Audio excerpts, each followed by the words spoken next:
And now, a word from our sponsors.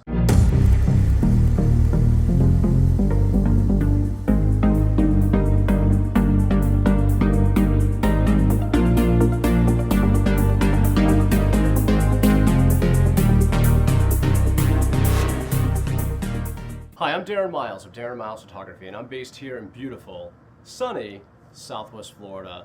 And I've been on YouTube for about 5.5 years. However, these days, it's getting increasingly difficult to tell whether a review is an actual review on YouTube or if it's just a popular YouTuber shilling a product or a service for a commission or free gear or for a paid endorsement. Now, speaking from the perspective of my channel specifically, it wasn't until I hit about 30,000 subscribers that companies started to approach me out of the blue asking me to review or mention a piece of their gear or their software in my videos. And I have to admit, receiving free gear in exchange for a review or mentioning a product or a service and giving a code for a commission is certainly a very tempting thing to do. Now, in full disclosure, today I'm currently a brand ambassador with Xeon, and they sponsor some of my videos featuring some of their products. I'm also an affiliate with B&H Photo out of New York. Now, to be clear, I don't get anything from B&H, but they do send me gear to review, and they give me 30 days to review it before I have to pack it up and send it back. As an affiliate, if you use one of the links down below and purchase one of the products that I review and buy it from B&H, I do get a small commission. But it's literally like $1 to maybe $5 per item. It's not a huge amount of money, but it does help offset the time, effort, and energy that it takes to put into one of these videos. Now, I want to make something very, very clear. I typically will only take endorsements from a product that I have used and that I believe in. For example, I have been using and loving Xeon's gimbals for the last several years, and I have made several videos saying just as much. So when they approached me about becoming a brand ambassador, well, to me that was kind of like icing on the cake because I already believed in and I was already using their products. Now, that said, many other companies have sent me items that I had agreed to try and or test. But the simple fact of the matter is that I work a lot. I photograph about 1,000 homes a year, 200 to 300 portraits a year, and a few weddings here and there, families, events, etc. The opportunity to make these YouTube videos, for me, is becoming harder and harder time-wise, and the stuff that I need to review is starting to stack up. I also opened up a Patreon account, and I've linked to that below as well. The Patreon account was set up because I'm hoping to hire some additional help that will allow me to make more of these YouTube videos. So back to the video. What I thought I would do today in this video is quickly mention a few of the companies and a few of their products and how I'm currently using them in this specific video and in my workflow in general. This video isn't about any one product, it's actually about several products kind of rolled into one. Think of it as a quick take rather than dedicating a full video to each item. Though I have to admit, some of these items are super cool and reasonably priced. And truthfully, I never got into YouTube for any sort of fame or fortune or endorsements. I don't make a bunch of clickbaity videos, I never partnered with a network to help me grow my subscriber base, and I never hired a company with virtual bots to grow the number of subscribers for an artificially inflated the number of views in my videos, etc. This channel has been 100% organic since the start. So consider this a fun way to kill a whole bunch of birds with one stone. So here goes. First up, right now, I'm being lit by the Aperture 120D. I love this light. Big pros, it's very lightweight, it comes with a beautiful case and a remote control included, and you can also add all kinds of diffusion accessories because the Aperture has a Bowens mount. But I think my favorite accessory is the Aperture light dome, which is what I'm using right now. Now, I also paid for the light dome myself. Aperture sent me the light, but I bought the light dome. Now, on the downside, it's a little bit pricey at $645. It's also not a variable color temperature light, so you're kind of stuck with 6,000 Kelvin unless you gel it.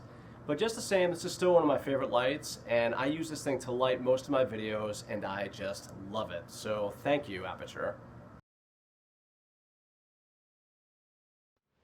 Alright, so next up is the Aperture Light Storm LS 1/2 W LED. This is an LED strip light that is of very high quality. The color temperature on this one is 5,500 Kelvin, or more or less daylight balanced. Now, you can add a gel to the front to change the color temperature, or you can add the diffusion paper that Aperture includes with the light to dim the light slightly and to make the light quality just a little bit softer.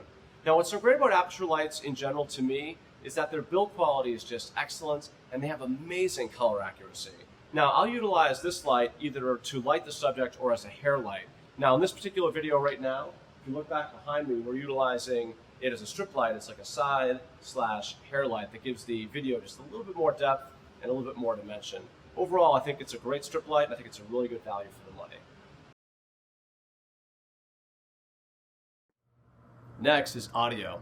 Right now, I'm speaking to you with the DTS Mic 2. DT used to be part of Aperture, but they broke off and are now focused on audio equipment.